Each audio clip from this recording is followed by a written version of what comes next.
راہب کی باتیں بھی سنتا تھا اور جادوگر کی باتیں بھی. وہ لڑکا کنفیوز ہو گیا. اس کے سمجھ میں نہیں آیا کہ صحیح کون ہے اور غلط کون ہے، کیونکہ بچہ تھا، جانتا نہیں تھا، اور اس کو خاص کر کے جادو سیکھنے کے لیے بادشاہ نے آرڈر دیا تھا، تو وہ جادو سیکھنا چھوڑ بھی نہیں سکتا تھا. لیکن وہ کنفیوز تھا کہ جادوگر صحیح ہے یا راہب صحیح ہے. ایک دن کیا ہوا، جب وہ واپس جا رہا تھا تو اندھیرا ہو گیا. جب وہ تھوڑا ہی دور گیا تو دیکھا کہ سامنے ایک شیر کھڑا ہے.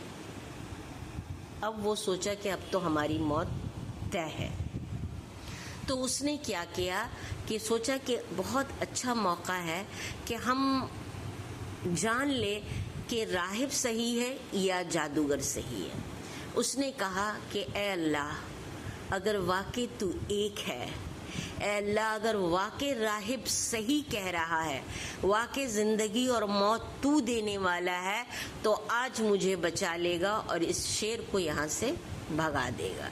اور وہ آنکھ بند کر لیا. تھوڑی دیر بعد جب وہ آنکھ کھولا تو دیکھا شیر غائب تھا.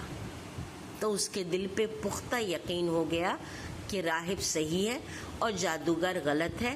پھر وہ کیا کیا کہ جادوگر کے پاس جانا چھوڑ دیا اور وہ راہب کے پاس جا کر کے پورے اللہ کے بارے میں سمجھنے لگا اور اللہ کے بارے میں جاننے لگا اور اللہ کا وحدانیت کو پہچان گیا کہ واقعی اللہ ایک ہے، کیونکہ ایک معجزہ اس کے ساتھ ہو چکا تھا، وہ شیر والا واقعہ. جب بادشاہ کو معلوم ہوا کہ وہ جادوگر کے پاس نہیں جا رہا ہے تو اس نے اس سے بلا کے پوچھا کہ تم کیوں نہیں جا رہے ہو اور تم کہاں جا رہے ہو. تو اس نے کہا کہ جادوگر غلط ہے اور وہ راہب جو کہ راستے میں پڑتا ہے اس کا گھر، اور وہ کہتا ہے کہ اللہ ایک ہے اور ہم کو اور آپ کو بنانے والے بھی اللہ ہے. تو میں اسی راہب کے پاس جاتا ہوں اور وہ کہتا ہے کہ زندگی اور موت اللہ دینے والا ہے، کسی انسان کے بس میں نہیں ہے. اس بادشاہ نے خوب زور سے ہنسا اور کہا کہ کیا میں تمہیں ماروں تو تمہارا اللہ تمہیں بچا لے گا؟ اس نے کہا بے شک مجھے یقین ہے کہ میرا اللہ مجھے بچا لے گا. انہوں نے اپنی سپاہیوں کو بلایا اور کہا کہ اسے پہاڑ سے پھینک دو. اسے پہاڑ سے پھینک دیا گیا لیکن اللہ نے اسے بچا لیا. پھر وہ واپس آ گیا. بادشاہ کو حیرت ہوا. دوبارہ کہا کہ اس کو پانی میں ڈبا دو، سمندر میں. اسے سمندر میں ڈبا دیا گیا. وہ لڑکا پھر تیر کر کے واپس آ گیا کیونکہ اللہ کو منظور نہیں تھا.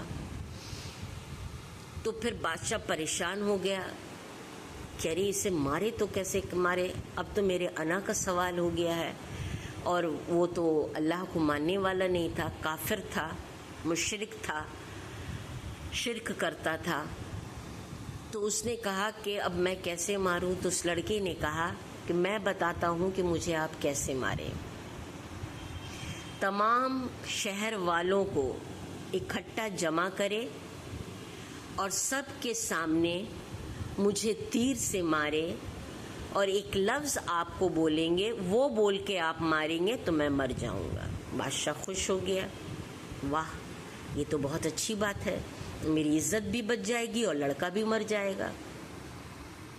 بادشاہ نے اعلان کر دیا کہ تمام لوگ اپنے گھروں سے نکل کر کے ایک جگہ جمع ہو جائے میدان میں، اور وہاں پہ ہم اس لڑکے کو ماریں گے جو کہ یہ کہہ رہا ہے کہ اللہ ایک ہے اور موت اور زندگی اللہ دینے والا ہے. سارے لوگ وہاں پہ آ گئے.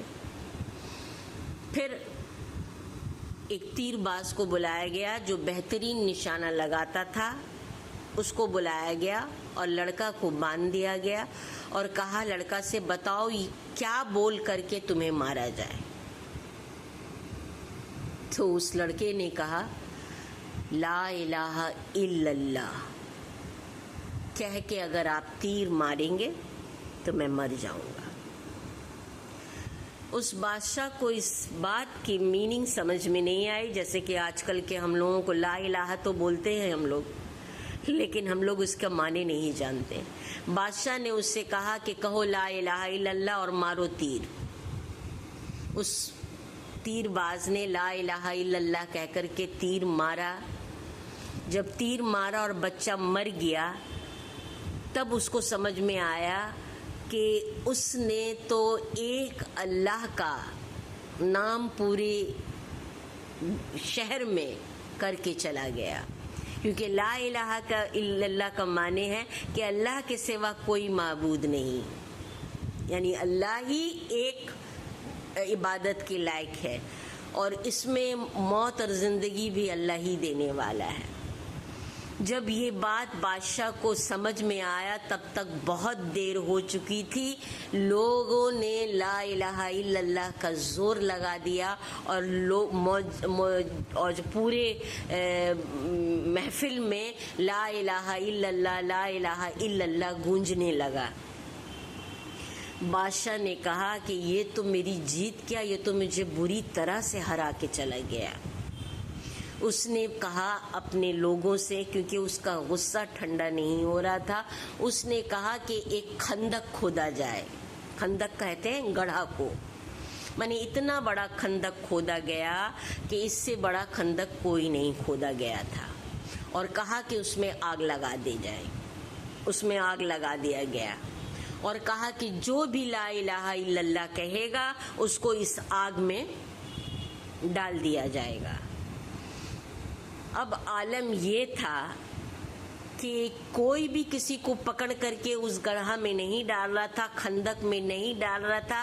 لوگ لا الہ الا اللہ بول کر کے اس خندق میں کود رہے تھے. سبحان اللہ.